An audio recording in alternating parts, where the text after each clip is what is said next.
નર્મદા જિલ્લાના રાજપીપળા તાલુકાના નેહલબેનના હાથે બનાવેલા ચટાકેદાર અથાણા પાપડનો સ્વાદ વિદેશો સુધી પહોંચ્યો છે। નેહલબેન માછી આજે પોતાના સાસુ તેમજ પરિવારના સહયોગથી આચાર પાપડનો વ્યવસાય કરી રહ્યા છે। તેમના આ ગૃહ વ્યવસાયની શરૂઆત ખૂબ જ રસપ્રદ છે। સાસુમાં ચંપાબેને માછીના પોતાના વહુના હાથનું ભોજન અને તેની સાથે અથાણા પાપડ બહુ ભાવ્યા હતા। તો સંયુક્ત કુટુંબમાં રહેતા નેહલબેનને સાસુમાં અને પરિવારજનો તરફથી આચાર પાપડનો વ્યવસાય કરવા માટે પ્રોત્સાહિત કરવામાં આવ્યા હતા। તો તારક મહેતા કા ઉલ્ટા ચશ્માના માધવી ભાભીની જેમ રાજપીપળા તાલુકાના સ્વાદ રસિયાઓ માટે માધવી ભાભી તરીકે લોકપ્રિય થઈ રહેલા નેહલબેન માછી જણાવ્યું હતું કે શરૂઆતમાં આડોશી પાડોશી અને સગાવાલોને મારા હાથના બનેલા આચાર પાપડ ખૂબ ગમ્યા હતા, જે બાદ મારા મિત્ર વર્તુળ તરફથી પણ મને પ્રોત્સાહન મળ્યું અને મેં તેનો ઉદ્યોગ શરૂ કર્યો હોવાનું તેમણે જણાવ્યું હતું।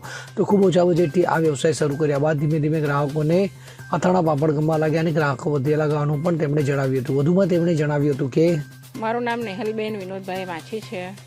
હું નવાફળિયા માછીવાર રાજપીપળામાં રહું છું।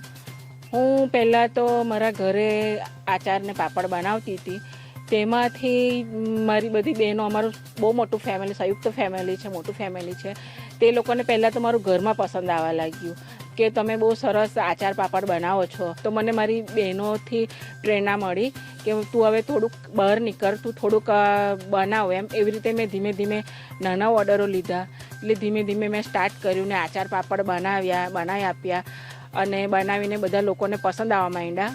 હું મશીનથી નહીં, હું હાથની બનાવટથી બનાવું છું અને હાઇજીનનું પણ હું ધ્યાન રાખું છું અને પૂરું એમ સ્વાસ્થ્ય માટે એ રીતે હું બધી જ વસ્તુનું ધ્યાન રાખું છું અને ધીમે ધીમે મારા થોડા કસ્ટમરો વધવા માંડ્યા। ત્યાર પછી મને મોબાઈલમાં જોઈને મને યોજનાથી હું પ્રેરિત થઈ। યોજનાથી પ્રેરિત થઈને હું મહિલા અને બાળ વિકાસ અધિકારીની કચેરીમાં ગઈ। ત્યાં જઈને હું મહિલા સ્વાવલંબન યોજનાનો હું એ લાભ લીધો। 1.5 લાખની મારી લોન પાસ થઈ। એ 1.5 લાખની લોન મારા માટે બહુ મદદરૂપ થઈ। એમાંથી હું કાચો મટીરિયલ લાવી એનાથી હું બધું બનાવીને આગળ સ્ટાર્ટઅપ કર્યું વધારે વિવિધ પ્રકારના પાપડ, જેમ કે આ મારા જીરાવાળા પાપડ છે।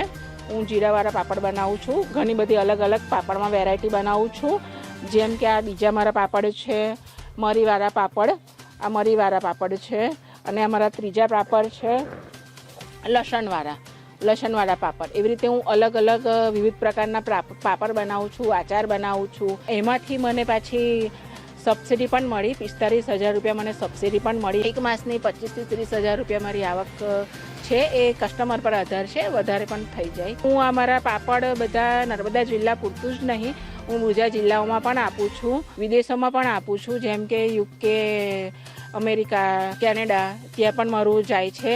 અને કેમ મારું જાય છે તેનું મૂળ કારણ એ છે કે બજારોમાં બધું મશીનોમાંથી બનાવેલી વસ્તુ મળે છે, જ્યારે કે મારી ઘરે હાથથી વણેલી, હાથથી બનાવેલું અને મેં હાઇજેનિકનું પણ પૂરું ધ્યાન આપું છું।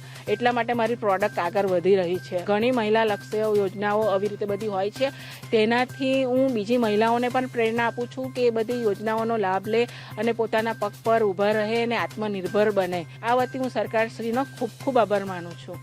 જ્યોતિ જગતાપ સાથે CN24 ન્યૂઝ રાજપીપળા। હવે જુઓ દેશ દુનિયાની તમામ ખબરો તમારી આંગળીના ટેરવે। ઉઠાવો મોબાઈલ અને Google Play Store પરથી ડાઉનલોડ કરો અમારી CN24 ન્યૂઝ મોબાઈલ એપ।